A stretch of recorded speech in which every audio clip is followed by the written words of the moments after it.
할렐루야, 주의 이름으로 여러분들을 환영합니다. 우리 앞뒤좌우로 인사할까요? 반갑습니다. 오늘은 하나님 보시기에 좋은 교회 세 번째 시간입니다. 우리 지난 시간에 하나님 보시기에 좋은 교회는 무엇보다 하나님 말씀을 중심으로 해서 그 말씀이 중심이 될 때 나타나는 삶이 자연스럽게 정직한 삶과 선량한 일을 하는 삶이 나올 수밖에 없음을 함께 나누었습니다. 특별히 지난 시간에 정직을 중심으로 함께 말씀을 나누었을 때에 우리가 정직하게 산다는 것은 하나님이 인간을 원래 그렇게 만드셨죠. 창조의 섭리로 인간을 그렇게 만들었다는 겁니다. 그러므로 정직하게 산다는 것은 인간의 정체성을 보여주는 것이고 하나님 백성의 마땅한 모습이라는 겁니다. 무엇보다도 정직하게 산다는 것의 유익함은 성경 곳곳에서 증가하고 있죠. 하나님과 교통한다, 하나님과 소통한다. 그리고 악인의 제사는 하나님이 미워하지만 정직한 자의 기도는 하나님이 기뻐 받으신다. 무엇을 말합니까? 정직한 사람을 하나님은 특별하게 대하신다, 귀하게 대하신다는 것을 알 수가 있습니다. 오늘은 정직을 지난 시간에 이어서 정직함에 관해서 함께 좀 더 깊이 있게 다루어 보도록 하겠는데, 하나님 보시기에 좋은 사람들 어떤 평가를 받았는가를 한번 살펴보겠습니다. 열왕기상 15장 4절과 5절인데요. 제가 한 절 읽고 여러분 한 절 읽겠습니다. 그의 하나님 여호와께서 다윗을 위하여 예루살렘에서 그에게 등불을 주시되 그의 아들을 세워 뒤를 잇게 하사 예루살렘을 견고하게 하셨으니 이는 다윗이 옛사람 우리아의 일을 평생에 여호와 보시기에 정직하고 자기에게 명령하신 모든 일을 어기지 아니하셨습니다. 아멘. 우리는 여기에서 하나님께서 다윗을 평가하신 내용을 함께 살펴보았습니다. 하나님께서는 다윗 인생 전체를 다 보셨습니다. 그리고 한 가지 기준으로 다윗을 평가하셨습니다. 어떻게 평가하셨습니까? 여호와 보시기에 정직하게 행하고, 평생에 여호와 보시기에 정직하게 행하고.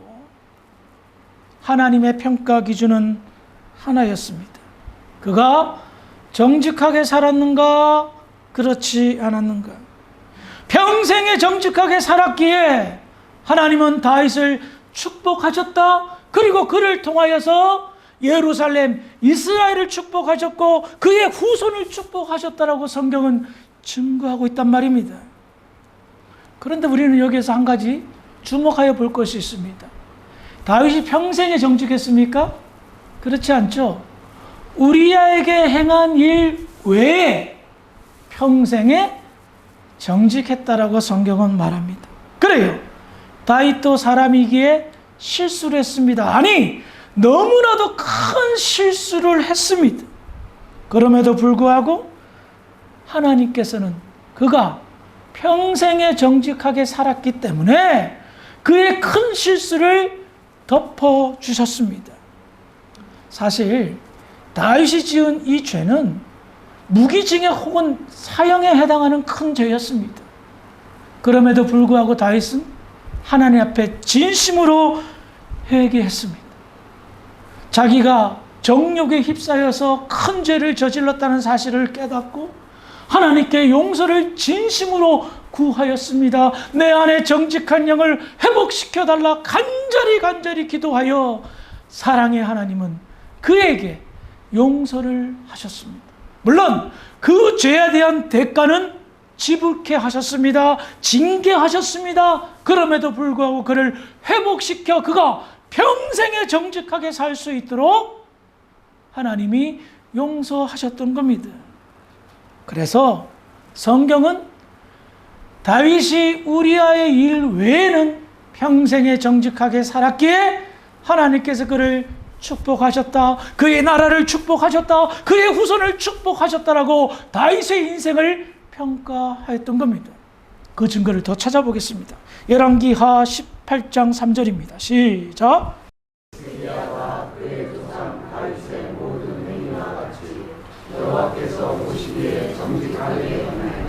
이 말씀 역시 히스기야 왕에 대한 종합적인 총론입니다. 하나님 보시기에 정직하게 행하였다라고 히스기야의 인생을 그렇게 평가했습니다. 열왕기하 22장 2절입니다. 시작.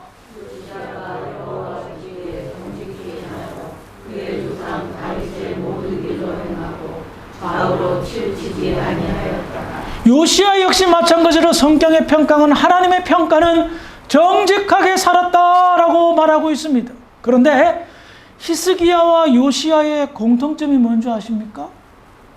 많은 공통점이 있지만 그 중에 하나는 뭐냐? 종교 개혁을 일으켰던 사람들이었습니다.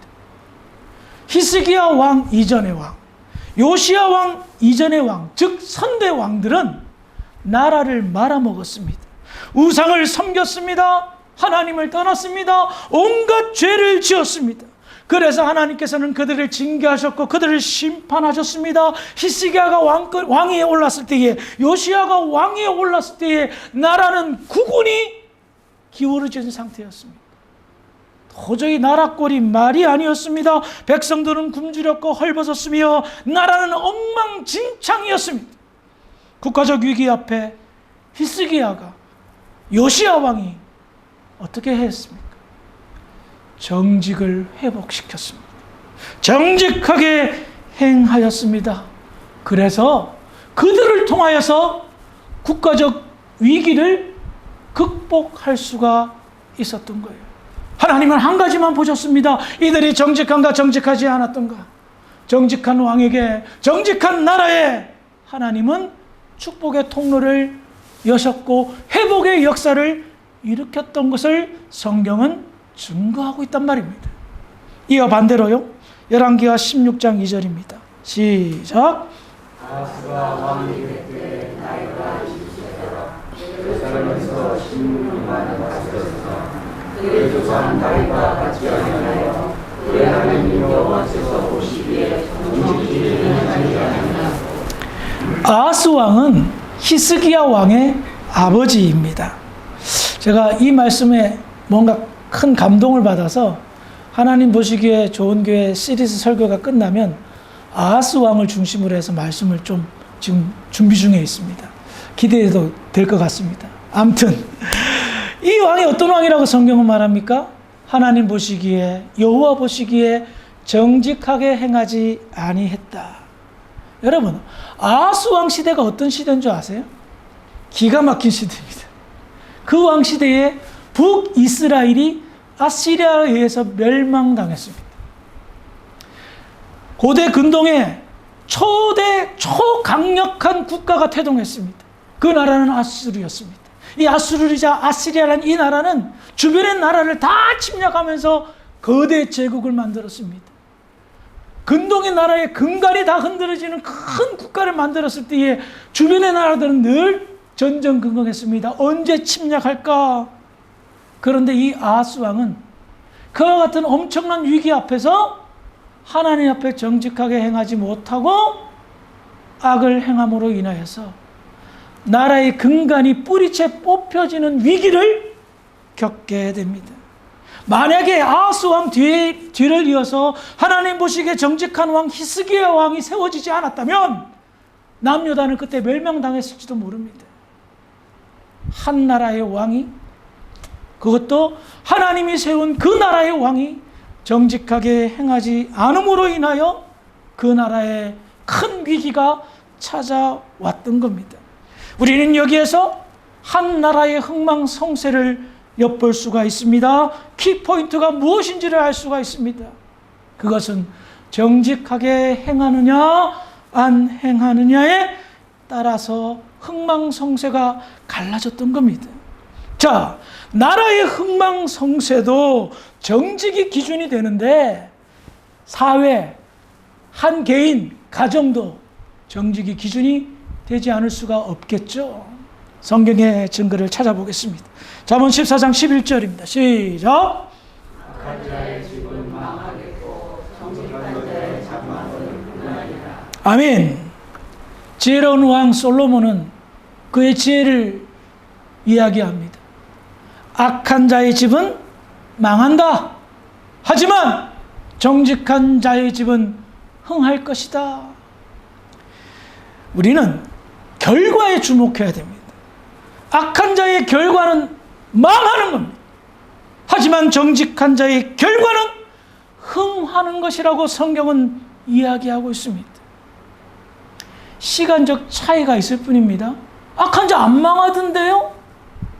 과정이 길고 짧을 수 있는 시간 차이는 있을 수 있으나 마지막 결과는 어떻다? 망하거나 흥한단 말입니다. 시편 112편 2절입니다. 시작.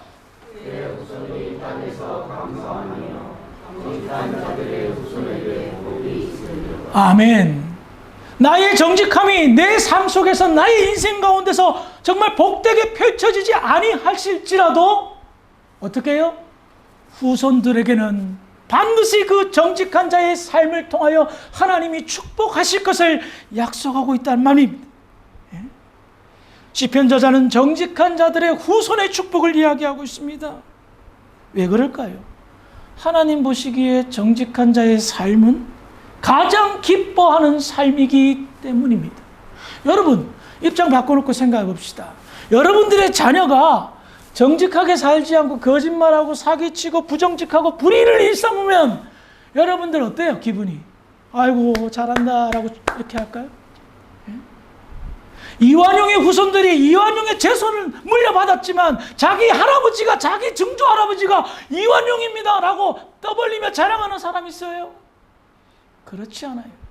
비록 나의 부모가 부를 물려주지는 못했지만, 명예를 물려주지는 못했지만 이 세상에 살 때 떳떳하게 사셨어, 정직하게 사셨어. 그것이 자녀들에게는 힘이 되고 자부심과 긍지를 일으킨단 말입니다.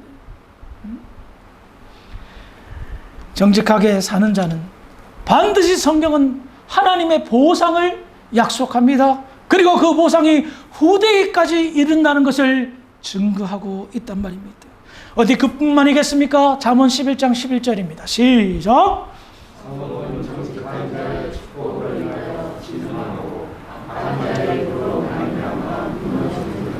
앞서도 왕들이 정직하게 될 때 그 나라가 강성해짐을 나누었죠.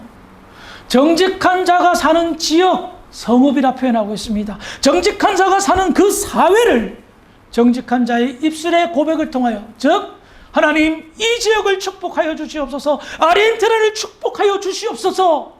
무엇을 말합니까? 정직한 자의 그 정직한 삶이 축복의 통로가 되어 내가 사는 지역이, 내가 사는 나라가 축복을 받는다 라고 성경은 말하고 있습니다. 왜냐하면 하나님 보시기에 가장 기쁜 일이기 때문입니다. 한번 생각해 보시기 바랍니다. 우리가 살고 있는 이 세상의 모든 문제가 어디에서 비롯되었습니까?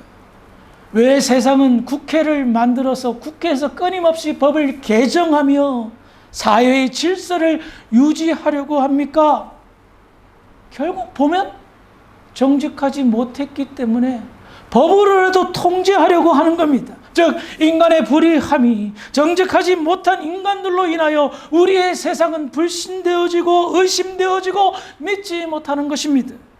오히려 정직하게 살면 불이익을 당하는 그런 세상, 그것 때문에 시험 들어서 산속에서 들어가 살고 혼자 살고 저 무인도 같은 데서 살고 하는 사람들을 종종 보곤 합니다. 이 세상이 도대체 왜 이렇게 돌아갑니까? 정직하게 사는데 불이익을 당하게 만들어서야 되겠습니까? 정직은 인간의 창조 질서이며 본성입니다. 그런데 정직이 파괴되었습니다. 누가 손해봅니까? 인간 자체가 손해보며 삽니다. 평생 거짓과 싸워야 됩니다. 평생 의심해야 됩니다. 불신의 끈을 놓지 않습니다. 그러니 심리적으로 정신적으로 얼마나 왜곡되고 피곤하게 삽니까? 누군가를 의심하고 누군가를 불신하며 산다는 것, 내 정신 상태가 좋아질 리야 좋아질 수가 없습니다. 믿고 신뢰한다면 내 마음에 얼마나 평강이 있으며 의지가 되겠습니까? 저 사람 믿을만해, 저 목사님 믿을만해. 그러면 의지가 되잖아요. 저 사람은 나를 배신하지 않고 나에게 거짓말하지 않을 거란 확신이 있으니 그 관계가 얼마나 좋은 관계겠습니까? 어처증을 가지고 있는 부인과 사는 남편의 이야기를 제가 좀 압니다. 그 남편은 피골이 상접했어요. 왜냐하면 매사에 조심조심해도 부인의 의심병으로 피가 마르는 거예요. 아닌데 조금만 행동 잘하면 꼬투리를 물고 부부싸움을 하니 정말 마지못해 사는 모습을 보면서 같이 가슴 아파했던 적이 있습니다. 그분이 정직하지 않은 건 아닌데 이 세상이 워낙 불신의 세상이 되다 보니까 병까지 도는 거예요. 의심하는 병이 생기면 답이 안 나옵니다. 그래서 그 사회와 그 가정이 파괴되는 것이겠죠. 그러므로 하나님 보시기에 좋은 세상, 하나님 보시기에 좋은 교회는 따로 생각할 것이 없습니다. 먼저는 나를 복되게 만듭니다. 그리고 나 때문에 교회가, 지역이, 가정이, 나라가 축복의 통로가 되어 하나님이 역사하는 도구로 사용한다는 거예요. 여러분, 상식적으로 생각해 보세요. 내 안에 불의함이 있어요. 정직함이 없다고 생각합시다. 나를 통하여 하나님이 축복하시고 싶겠어요? 아이고, 너 참 부정직하게 사네. 참 나쁘게 산다. 내가 너를 축복하겠다. 하나님이 상식이 계신 분인데 그럴 리가 없죠. 악하게 사는데 어떻게 그 사람을 통하여 이 사회를, 이 세상을, 우리 가정을 축복할 수 있겠습니까? 하나님의 창조 섭리를 따르고 하나님이 가장 기뻐하고 좋아하시는 정직한 삶을 통하여 하나님은 축복하시는 줄 믿으시기 바랍니다. 자, 이렇게 정직한 사람을 통하여 하나님이 축복하시는데 이 정직한 사람을 통하여 세상은 좋아집니다. 살기 좋은 세상을 넘어서 더 행복한 세상이 준비되는데요. 성경은 다음과 같이 약속합니다. 시편 84편 11절입니다. 시작. 여호와는 은혜여 왕들이시라. 여호와께서 은혜와 영광을 주시며 정직하게 행하는 자에게 좋은 것을 아끼지 아니하실 것이시며. 아멘. 밖에 나가서 외식을 할 때 간혹 맛있는 것을 먹게 되는 경우가 있습니다. 아르헨티나야 대부분 고기가 그렇고 그런데 한국에서 특별히 그런 경험이 많았는데 맛있는 걸 먹으면 제일 먼저 떠오르는 게 아내였습니다. 집사람하고 한번 같이 와야 되겠다. 우리 아이들하고 한번 같이 와야 되겠다. 식구니까. 그렇죠? 좋은 것을 아낌없이 나누고 싶은 마음. 하나님이 그런 마음이라는 겁니다. 정직하게 행하는 사람, 하나님께서 신경 쓰신다는 거예요. 이것이 저 사람한테 좋을 것 같은데, 저 집사님한테 참 좋을 것 같은데 하고 어떻게 해요? 아낌없이 하나님이 베푸신다는 겁니다. 그러니 여러분 얼마나 기쁘겠습니까? 그걸 내가 느끼는 거예요. 세상에서는 조금 정직하게 삶으로 인하여서 내가 손해보는 것 같아요. 근데 멀리 내다보면요 절대 손해보지가 않습니다. 왜? 하나님이 계획이 아낌없이 주는 것이기 때문에. 그것을 느꼈습니다. 그것을 체험했습니다. 그 사람은 어떤 인생을 살게 될까요? 시편 111편 1절입니다. 시작. 내가 정직한 자들의 머리와 회중 가운데서 전심으로 여호와께 감사하리로다. 아멘. 저는요 이 단어에 주목했습니다. 전심으로. 이 말의 원어를 깊이 해석해보면요 창자가 끊어질 정도로. 아시겠어요? 왜 이렇게 전심으로 하나님 앞에 감사합니까? 정직한 자들의 회중에 내가 있는 거예요. 정직한 사람에게 내가 곁에 있는 것이 아니라 정직한 사람들의 모임 가운데 내가 있어요. 그러면 그 모임, 그 교회 어떤 교회예요? 하나님의 축복이 폭포수처럼 떨어지는 거예요. 하나님의 은혜를 느끼는 거예요. 그러니 그렇게 받은 은혜를, 그렇게 받은 축복을 내가 어떻게 해요? 혼자 먹는 것이 아니라 전심으로 감사한다는 거예요. 내 배가 끊어질 정도로, 창자가 뒤틀릴 정도로 힘을 다하여 하나님께 감사합니다, 감사합니다, 감사합니다. 사랑하는 성도 여러분, 하나님 보시기에 좋은 교회, 결국에 마지막 해피엔딩은 하나님 감사합니다입니다. 예?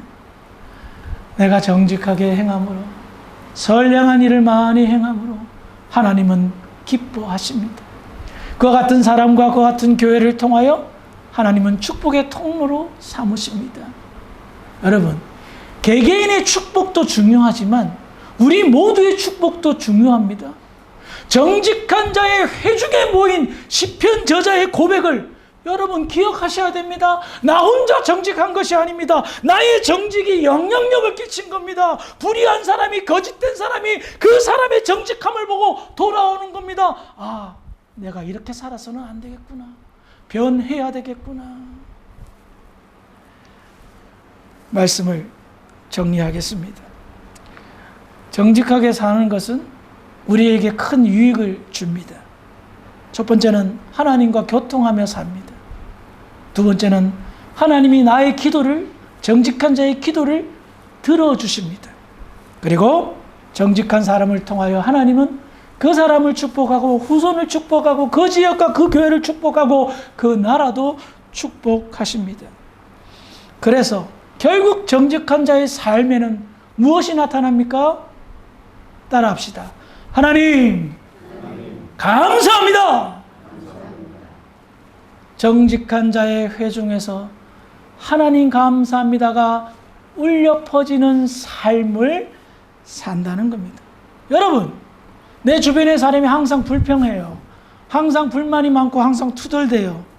같이 있고 싶어요?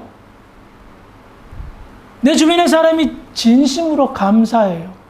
그리고 그 감사를 나누어요. 같이 있고 싶어요? 떨어지고 싶어요? 같이 있고 싶어요. 그런 공동체를 하나님은 원하신다는 겁니다. 우리가 그동안 잊으면서 살아왔습니다. 왜냐하면 이 세상 구조가 정직하게 살면 무언가 내게 피해를 주고 손해를 끼칠까봐 라는 느낌을 느끼며 살기 때문입니다. 이것을 악순환이라 말합니다. 악순환을 끊고 선순환으로 만들 유일한 길은 시편 51편의 다윗의 고백처럼 내 안에 정직한 영을 새롭게 하는 방법밖에 없습니다. 정직은 자기의 이익을 따르지 않고 옳음을 따릅니다. 정직은 자기에게 이익이 된다 하더라도 하나님의 뜻에 맞지 않으면 그 길을 선택하지 않습니다. 정직은 하나님의 뜻을 기준 삼아 사는 것입니다. 그 길을 선택해서 비록 자기에게 일순간 희생과 손해가 있다 하더라도 기꺼이 정직의 길을 걸어가는 것입니다. 그럴 때에 하나님은 그를 통하여 역사하십니다. 그를 축복하시고 그의 후손을 축복하시며 그의 교회를 축복하시며 그의 지역과 나라와 민족을 축복하실 줄 믿으시기 바랍니다. 이것이 하나님 보시기에 좋은 교회의 시작입니다. 2025년도 한 해 이제 둘째 주입니다. 하나님 보시기에 좋은 주사랑교회가 되기를 주의 이름으로 축원합니다. 그래서 올 한 해 우리 하나님 기분 늘 좋게 만드는 그런 교회, 그런 성도, 그런 가정이 되기를 주의 이름으로 축원합니다. 기도하시겠습니다. 하나님 아버지 은혜를 감사합니다. 하나님 보시기에 좋은 교회는 정직한 교회입니다. 정직한 성도입니다. 2025년도 한 해 하나님의 기분을 좋게 하는 데 쓰임받는 아름다운 교회 모든 성도들 될 수 있도록 축복하여 주시옵소서. 감사하며 예수님의 이름으로 기도합니다. 아멘.